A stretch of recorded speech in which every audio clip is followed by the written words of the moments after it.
Okay, we've got the first two pattern pieces here. So as we saw before, the fronts are different because you have a cutaway pocket on one side and then an inseam pocket on the other side.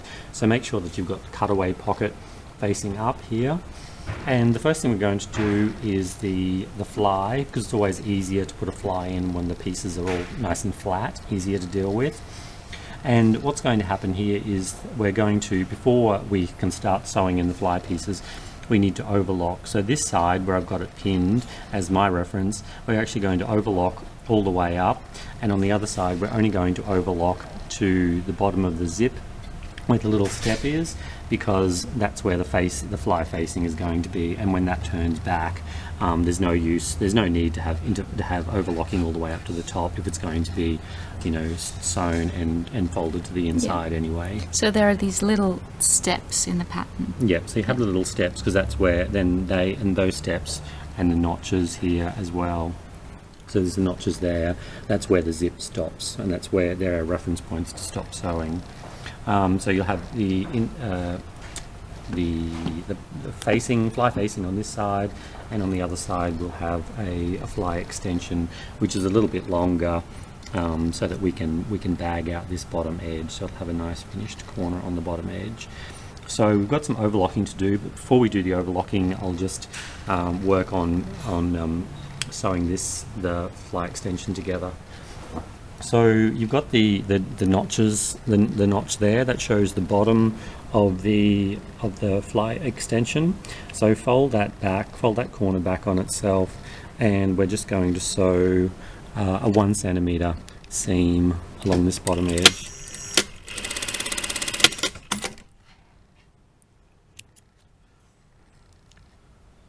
And then pop your finger in there, pull that out. Generally you get a little bit of a corner there, so if I take actually you can wiggle it out with your fingers, or you can get a pin in there and just pop that out as well. Now this is open, and because this is the extension and it actually sews in as one piece, I'm just going to put a stay stitch here before we take it to the overlocker. So I'm literally just sewing the two edges together, so that they're quite close to the so it's just a couple of millimeters away from the edge, and then that'll be inside the overlocking, so you won't see that later. So now we're going to go to the overlocker, and we'll overlock down this edge and overlock around our facings, and we'll overlock the crotch pieces. Okay, here we are at the overlocker. So you can see here, this is the fly facing, and this is where, so it's on the outside there, that row of stitching, so it's going to go in here and around the curve there. So when we overlock this, it has interfacing on the back, and we want the interfacing to face out obviously, and the overlocking to go around here.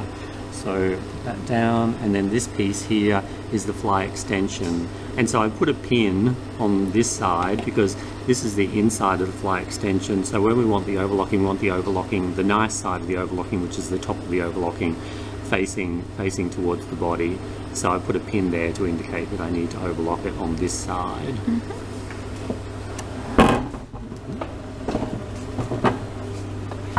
So this first one's really easy. We just need to, we're starting at the bottom, which is the stitched edge, put it near, so the raw edge is against the blade coming down. So remember, with overlocking, you're not cutting anything off. Just those little frayed edges. So trim that, and at the bottom here you can trim it to about 1.5 centimeters, and then if you just give it a little pull and snip that off, it just sort of secures the end of the overlocking. And this one's a bit trickier because it has a curve. So again, we start at the top, fusing underneath, fabric on top, and overlock along. And what you find you might have to do is go really slowly, lift the foot up, and just take it around the corner really slowly, and that way you can overlock around the curve. And with these ones you can snip them both off really close. Okay, so they're our fly facing and fly extension done. Now this one here is the one that I'm going to overlock all the way up. So we do have that little step there, but we obviously can't overlock around the corner. So I'm going to start right here, at the crutch, and sort of pull it straight, but don't pull it too much. And what I'm going to do is I'm just going to run from this up here. So I'm not cutting anything off. And I'll just show you, after I've done this, I'll show you how it looks. So you can see there, I've just gone, so it's overlocked along the edge there, but you can still see, you know, that there's that definite step there. Okay. And then on the other side here, this is the one where I'm just going to overlock this bottom corner, because above that it'll be there'll be the fly facing there. So I'm going to start at this notch here, so put that in just underneath the needle, and again sew down. Make sure you don't cut any of the crutch off, don't cut any of the fabric off, and then just run it to the bottom there.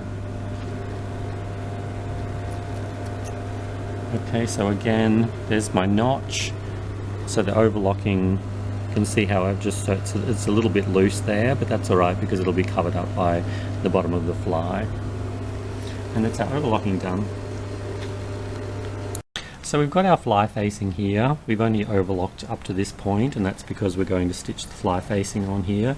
Now you might remember that this is the only seam in the garment which is has a 1.5 centimeter seam allowance, and that's so that we can cut both the fronts the same on a regular pair of pants, even though we have two different fronts because of the pockets. If you would generally have the same pocket on each side, so this would stay the same. So we have a 1.5 centimeter seam allowance. And what you'll find too, what you might find is that there might be a notch cut in the fabric, but not in the fusing. So you can find the notch there, and then just snip the notch so that you've got that as your reference point. And the same thing might be the case at the top as well.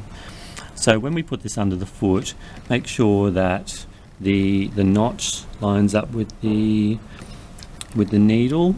And then once you've done that, because it's a bit hard to keep track of 1.5 centimeters, have a look on the numbers here, and I can see that the raw edge sort of lines up with the edge of the 2. So I'm going to use that as my guide, and I'm going to stitch down here, and I'm going to finish where the notch is there.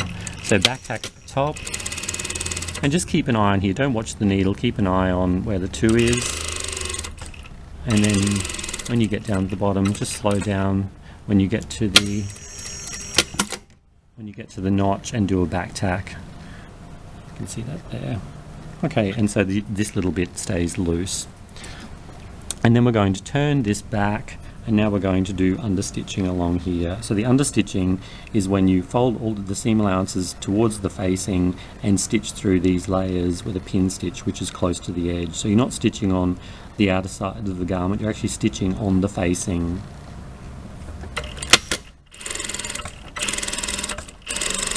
And again, we only want to stitch down to where we finished the sewing before, so down to that notch level. Okay, and you can see that there. So that's the edge. You can see a bit of a shadow, that might make it easier to see. So the fold there, and then the stitching is just on the facing, and so that's when, you know, when you tuck it under, you just get that nice roll and you don't actually see the Sorry, facing. just went out of focus for a second.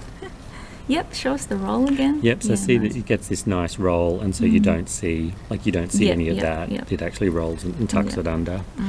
Okay, so now just to finish this front section, we actually want to sew both of the we want to sew the fronts together. So if we sew with this on top, we can't see what's happening underneath there. So what we do is we turn this over, and that way you can see where you've finished sewing. You can see your little step, you can see the notch, you can see everything.